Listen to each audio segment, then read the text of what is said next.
Hello guys, this is Dr. Lior Bar-El. Today I wanted to talk about, I know a lot of people asked me, they said, oh Lior, on my YouTube channel, you guys, a lot asked me on the private messages, always, even on my Facebook, Lior, what do you think of the 3D printer? Is it worth it for me to get? I want to get this 3D print. I want to get a 3D printer and start printing away helmets and all these cool things and these prototypes and whatnot and all of that. Do you think now is the right time to buy it? So first off, I got to tell you, I wanted to make this video as soon as possible. As always, I give you guys honesty, even hard things that are not easy to hear. I give you always honesty 100% because I don't want to see people wasting their money on nonsense. Especially if they don't know what it's about and then they buy it and then they're like, oh my God, this is crazy. It's a burden. And then you give up on it and don't care anymore. There's some things I wanted to discuss here. The first thing is the whole anatomy of a 3D printer. Okay, so 3D printers, for the most part, are still in its infancy stages. Okay, it's getting smarter, like you have auto bed leveling, whatever. I don't like doing that. I like actually leveling it myself, and I have better results with that than relying on a computer to do it for me, a sensor to do it for me, which there has been many people who had issues with that. I just don't really care for it. I like doing things more manually. The thing is, what you guys got to understand is that right now the printers are all blind. They're all blind. Even the sensor ones are blind. And I'll tell you why. Anything that goes wrong, it's just doing this. Let's say as it's, you know, the nozzle's doing its circles and its rounds. Let's say something happens and you move it a little bit. It doesn't recognize that it's not, that there's no room, that it just changed position and won't go back to where it's supposed to be and do it. It'll just, on the air, keep doing it over and over again. So it's still in its infancy stages, but the results are amazing. There's no doubt about it. But just like everything else, everybody always thinks that it's so easy, even in cameras. Oh, we'll just press record. I remember I had this shootout with this guy who has a Red camera, complete amateur but has money. Went and got a Red camera, and I was filming with a cell phone and got better results than him. Again, it's because it's a craft. These things are a tool, but if you don't know how to use the tool, you're going to be going through a lot of problems. Now, this is in no way to discourage people from getting a 3D printer. I think everybody should get a 3D printer. I think it's amazing what you could do with it. I also designed prosthetics and stuff that people can print out from their homes and stuff like that, instead of spending a fortune, you know, trying to get it when you can't afford, you know, prosthetics and so on and so forth. So I worked a lot with people with diabetes. I made these little finger, those who have like no fingers or whatever, that it ended up being removed. I made these little caps for the finger, and it's just nice to come out with your own prototypes. But what you should understand is the very, very expensive ones, in like the 5,000, 10,000, it's not exactly mold cast. You are going to get striations. When you're going to print things, there's a lot of work to be done. A lot of post-processing. So when you see a guy who says, oh, I just printed out this baby, and he shows you a finished product on YouTube or whatever, and this is the way my product looks, and yada, yada, yada, and it looks great, it's not easy. What he had to do was he had to invest a lot of money, and I got tons of priming sprays, you know, paints and all that, sanding paper by the billions. You need like so much sanding paper. So you print it out, you sand it, you put primer on it, then you sand it, then you put primer again, then you sand it again until you get it completely smooth. Wet sand, all of that. I do a combination of dry sanding and wet sanding. And after you're done, you do the paints, and if the paints don't go equally, you'll get bubbles and you have to start again. It is a headache. But again, it's a craft, and the more you work on it, the better it is. But what a lot of people don't understand, it's not just the craft of the actual printing, it is actually the 3D printer. Now, this is, again, not in any way to discourage people from getting it. I believe everybody should get it, but you need to have technical know-how. Even if you buy the printer, okay, when I first got the printer, as you saw the first one I reviewed, the A3, I had it built for me. Even though I know how to build things, I already know how to build drones, and I know how to work with motors. I wanted to get a unit that I can, you know, use as a Frankenstein, you know, guinea pig, you know. and I learned how to do it, and then I built my own 3D printer. Now, this is the thing that a lot of people don't understand. They think that if they buy and they spend a fortune on these printers, they're not going to break down. Well, I'm going to tell you right now, 3D printers break down a lot. They get clogged up a lot. Even if you take care of it and you baby it, there's always going to be some issue, and that issue you need to know how to fix. For example, I always use soldering irons for a lot of the things, because sometimes the wires, especially on the CR10, the wires on the heat bed, you need to get flexible wires. Otherwise, they keep going, disconnecting, and then you have to, go ahead and do it. I had to actually connect flexible wires, splice, cut the wire that came with it because it was already getting, it kept disattaching, and attach the flexible wire to it, and then soldered it together, and then, put, where's that damn thing? Yeah, whatever. Banded it together, and then afterwards, soldering that to the board, to the heat bed, and all of that. So, a lot of the times I had to remove the fan with the nozzle. I had to remove the nozzle out to put in, a stainless steel so I could use carbon fiber and stuff like that. So there's different things you're going to always need to know how to maintain it. And I think that what people should do is, if you don't have that know-how, I think what you guys should do, and you don't have the money to spend, study the item first. Go on YouTube, look up. I put up a lot of repair videos so you guys could see it. So go ahead and just look and experiment and look at that, and also experiment with soldering practice kits that they give you a little tiny board and you could solder shit into it, because you're gonna need to know certain things, especially if you want to build your own 3D printer from scratch, as I did. If you guys want, also you would have to replace see how to replace nozzles, see how to replace that. Have some technical know-how, because believe me, when you're gonna buy it and you're going to spend a fortune on it. I mean, now they're like $400. You could get a CR10, which is a beautiful printer. That's another printer I have that I really, really love and really recommend. I built it also. They gave it to me in small parts, so I paid cheaper. But you could have it in like big parts that's already built, and you could just put it together. Again, you do need to know some kind of technical know-how on that. But learn your printer when you get it. Learn your printer. Learn how to take it apart. Learn how to put it together. See how it is. Now, if you guys do not have any technical knowledge and don't care to learn about it, because I know I have family members who they don't want to, and they're going to end up spending a fortune on people to fix it. Luckily, they have me. I go there and fix it for them. But if they didn't, they would spend a fortune. So I'm putting on autofocus. They'd spend a fortune on repairing this thing. And I could tell you, honestly, my printer breaks down on me. I'm not going to say breaks down, but it has issues about maybe 10 times in a year. So I could tell you that. Now, and I baby the hell out of my printer. It's just, I work with different filaments. I work with different things. I follow the procedure. I follow that, but it just works differently. I work with abrasive kind of filaments, with carbon fiber. I work with a lot of different things, and when you put your printer through the motions, things will happen wrong. And no matter how much you spend on it, there's going to be maintenance issues that you're going to need to fix, whether it be a clog.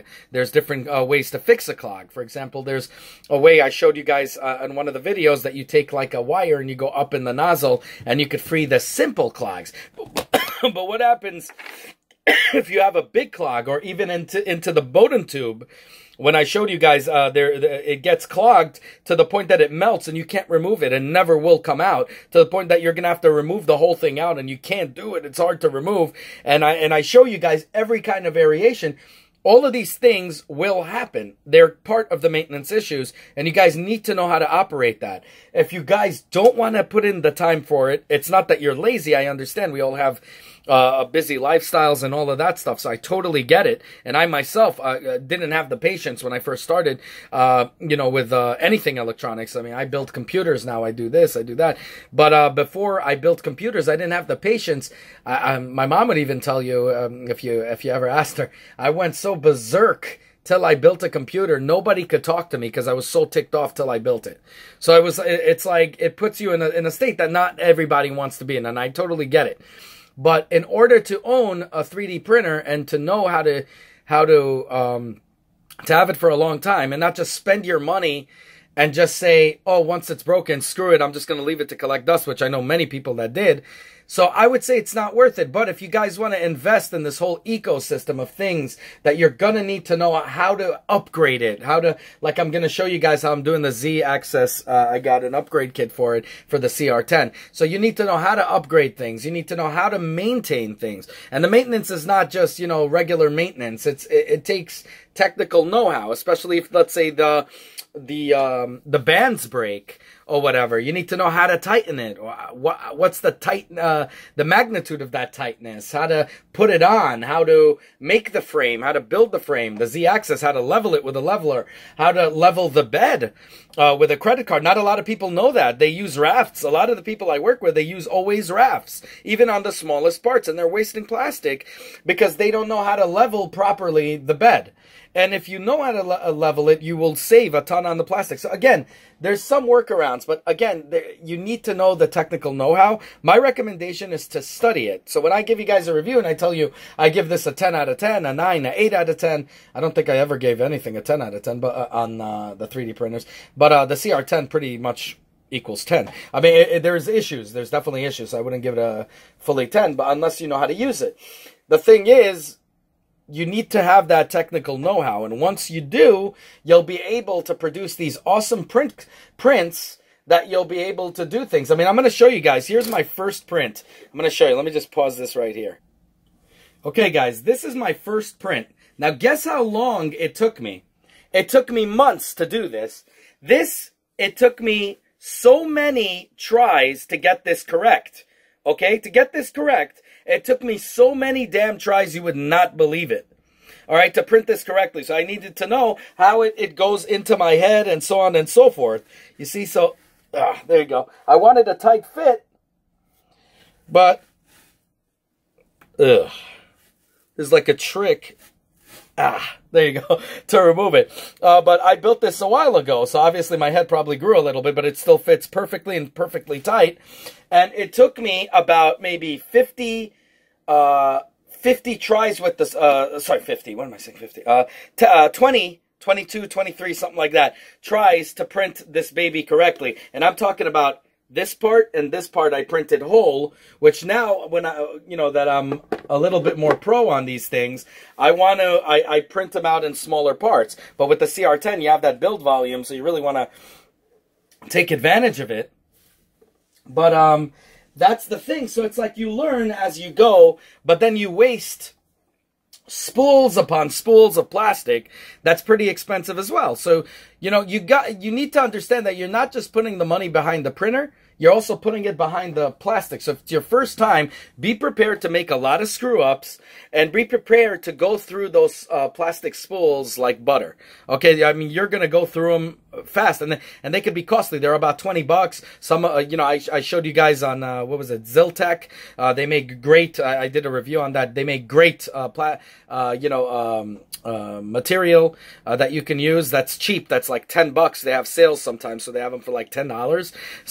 But still, I mean, it's costly. I went through like a ton of money because each one of these babies equals a spool. So you could imagine that. So a helmet, it's not going to be like you're just setting the helmet and it works. This is a finished product, and even this I'm not happy with, but I keep it because it's like, see, I didn't do the striations, but I said I wanted to make it battle ready. I'm putting in now electricals and stuff like that. But I'm saying I'm still not even happy with this thing because there's still some issues that it is. But this is a finished product. And to go into this finished product, you're going to waste a lot of time. You see, this was a mistake I made when I used a raft. It left striations that cannot be sanded down. If I sand anymore, it'll go right through the helmet. So there's things that people need to take into consideration. There's going to be a lot of trial and error, and you're going to waste a lot of money doing that. This thing is a hard one, too. I actually worked on it to make it more like a riot gear type thing. So I built it out of strong ABS, which I like working with PLA. But this baby is extremely, extremely hardcore. I mean, the skull will probably be popped if somebody hits me with a metal head, but metal hammer. But the metal bat, sorry. But the helmet will be able to take a beat down. In fact, I put the other prototype, the War Machine, through a hell of a beat down, and it lasted. So I could tell you. But it takes a lot of effort to put into this, a lot of time. I mean, even the spray paints take about, a week after it settles down before you put the, the finishing coat. I'm sorry, finishing coat. Before you put the, where's the baby here? See, I have like a bunch of them. I use crystal enamel in the end. And if you see, I mean, if you look at this baby, I print them very, very thick and heavy. So it could produce better results for me. But again, this is my beginning prints, and I think I did pretty good, but I had some kind of know-how in terms of technicals. I knew how to build things. I knew how to, and on that machine, the smaller one, the A3, I was building Freddy Krueger nails. And what happened is I had so many issues with that ready-to-go machine that I ended up knowing how to build it. It's like computers. What happened is my mom bought me my first Packard Bell when I was 16 years old. Give me 1 second. My first Packard Bell, my mom bought me my first Packard Bell when I was 16 years old. And right after that, the most amazing thing happened. And it was the fact that I needed to get more, storage. And I couldn't have that. So what happened is I was, it was like Frankenstein. I had wires. I used external hard drives. Internal hard drives as external hard drives hanging everywhere that you could get electrocuted if you so much as touch it. And I learned from that how to build it. Same thing now with the A3. I had the A3. I had many issues with it. And then I had to take it apart, put it together, take it apart, put it together. All kinds of different things. And it forced me to learn how to, deal with a 3D printer of a bigger, larger magnitude. Now, if I would say, should you go for the CR10 if you're a beginner right off the bat? No. Go for an already built one, but study how to maintain it. After a while, you'll be able to graduate into a bigger one. Don't invest too much money in a 3D printer that you know you're going to have a lot of maintenance issues with. It's not worth it because you're going to invest a ton of money on repairs and stuff like that. So if you get a ready-to-build one, it'll take longer before the breakdown. And even if there is a breakdown, you'll already learn what to do to try to, to repair things and to do that. And then you can graduate into a bigger one. Okay, I know a lot of us, we just look at the build volume. We're like, oh, we just want the build volume. Screw everything. I want to build big-ass, helmets and big things and whatever. Let me just go for the CR10 or whatever, or even the bigger, larger ones. The thing is, you have to understand, with the bigger ones, you have also more to maintain. You have a lot to maintain. There's certain things. Bed leveling is not as easier as, let's say, in the A3. The A3, for the most part, I would think, for me, it was harder to level than the CR10, but a lot of people say it's much easier. I just didn't like using screwdrivers. I rather do it with my hands, with my fingers on the CR10 with the knobs. But, of course, you could put knob upgrades on the A3 as well, and I think now they include them. So, but the thing is, the bed doesn't go in the A3. The only thing that does it is the nozzle. It goes all around. So to repair the nozzle, for me, was a cinch compared to having to repair the heat bed all the time with the CR10 when they, had faulty wires, which I'm doing right now for a client.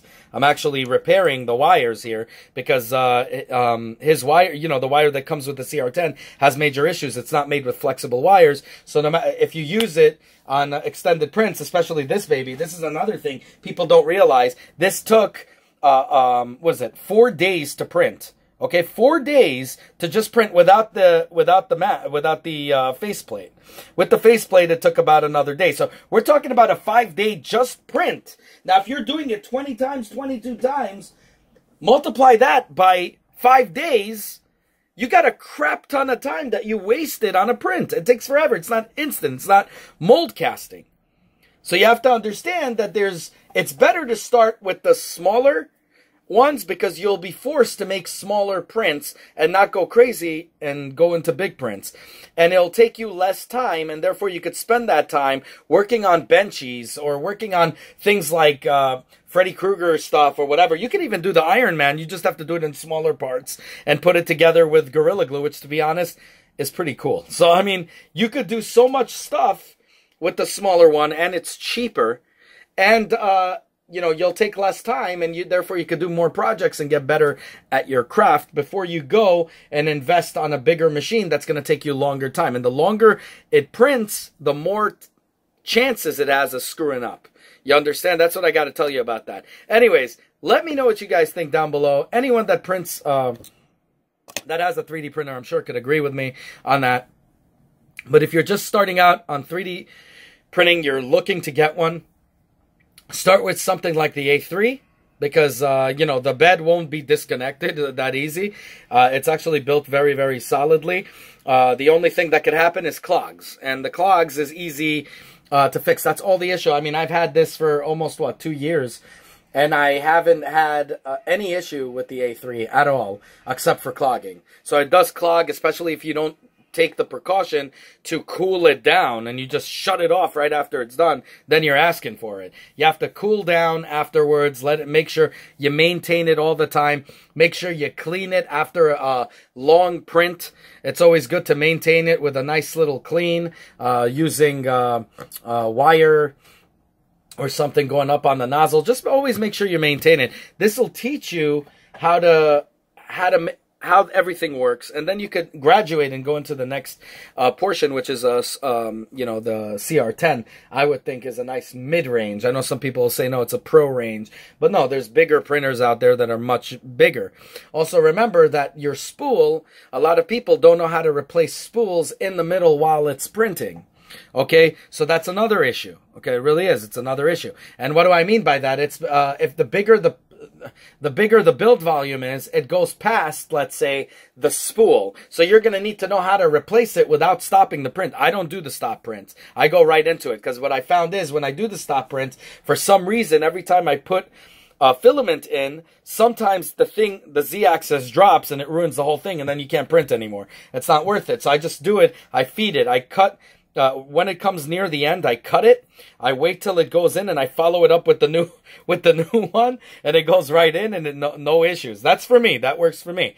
But that's what I mean. There's so much to understand, so much to know, that I think a person first should study the entire technicals of it, then get yourself a smaller printer and work with that. Work with benchies. Work with other, not benchies, like real prototypes that are small, or build them in small parts and put them together. You could also do full things like mugs or anything. I built it on that thing. I showed you guys there's a build plate that you don't even need to use stick glue on it or hairspray, that it just sticks right to it. So there's different little portions, different little things that you guys could do and learn the craft, and then afterwards invest in a bigger one, and then invest in a larger one. I'm in the midst of, once I get some room, I want to build one that can actually do 6 feet of printing. Now, obviously, that's going to be insanity.